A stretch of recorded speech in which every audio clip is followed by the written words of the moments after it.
Hallo René hier. Sie kennen doch sicher alle den Begriff Hattrick, oder nicht? So nennt man die seltene Leistung, wenn ein und derselbe Spieler es schafft, dreimal in einer Halbzeit ein Tor zu erzielen.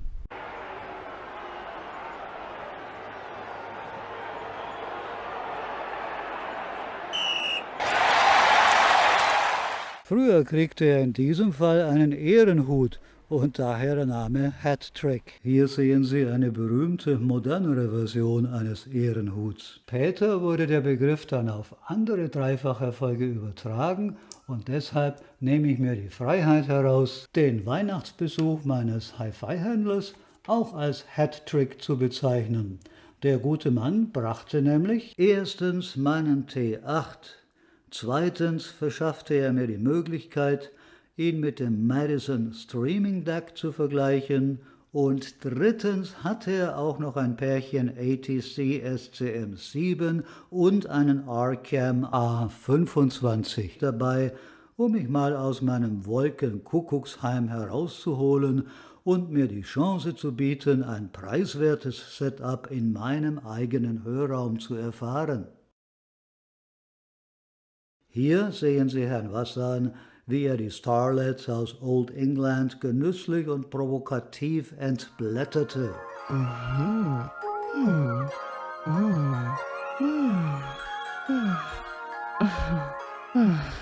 Dann hatten er und seine Frau Zeit, sich im Hotel zu erholen, und man überließ mich meinem bitteren YouTuber-Schicksal.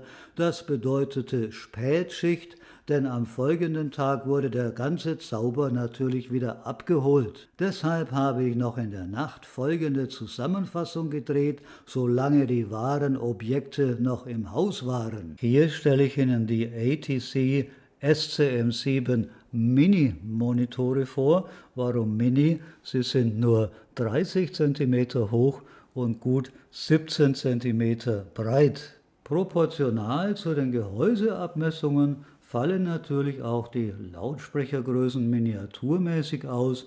Wir haben einen 25 mm Softdome Hochtöner und einen 125 mm Mittel-Tieftontreiber. Die Tiefe beträgt 21 cm.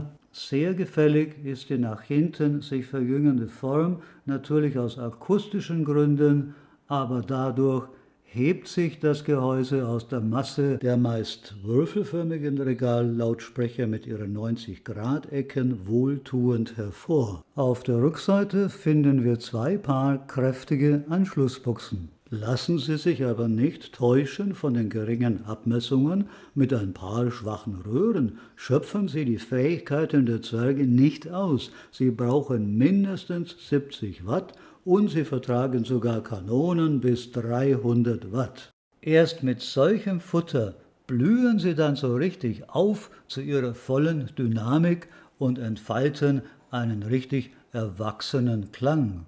Wollen Sie wissen, wer ein idealer Partner wäre?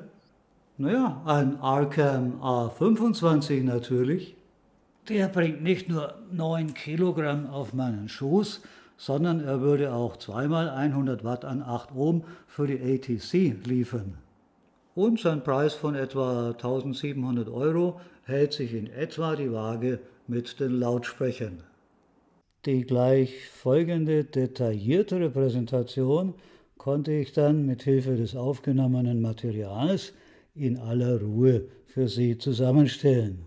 Ich habe erst einmal die hübschen Miniboxen aufgestellt und war erstaunt, dass sie gar nicht so leichtgewichtig sind, wie sie aussehen. Sie wiegen nämlich 7,5 Kilo pro Stück.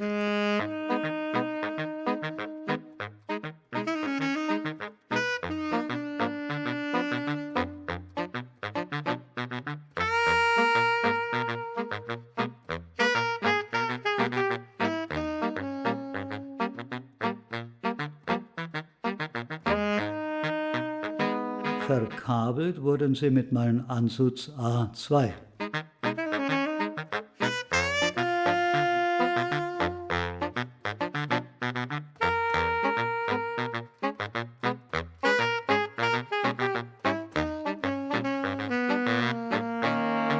Die Zwerge klangen zwar auch schon mit dem Arcam A25 recht ordentlich, aber ich wollte hören, was sie im allerbesten Fall liefern können und machte deshalb mit der hauseigenen Elektronik weiter.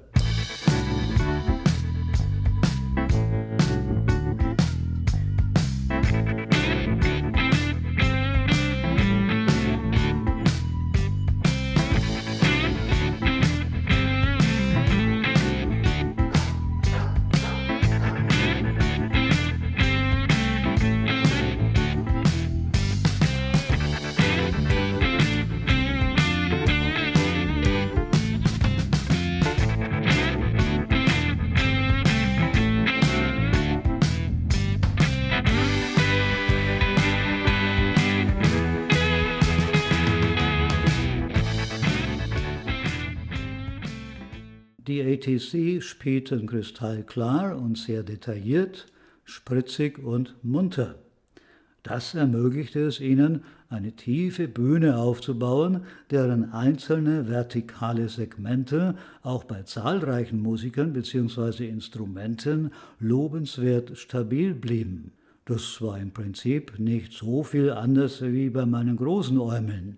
Was aber rein physikalisch nicht möglich ist, ist der Aufbau einer Illusion der wahren Maßstäbe und der damit verbundenen Substanz. Ein Video von einem Kirchenraum anzusehen, vermittelt durchaus eine Ahnung ihrer wahren Dimensionen, aber nicht die, je nach Setup mehr oder weniger starke Illusion, wirklich in der Kirche zu stehen.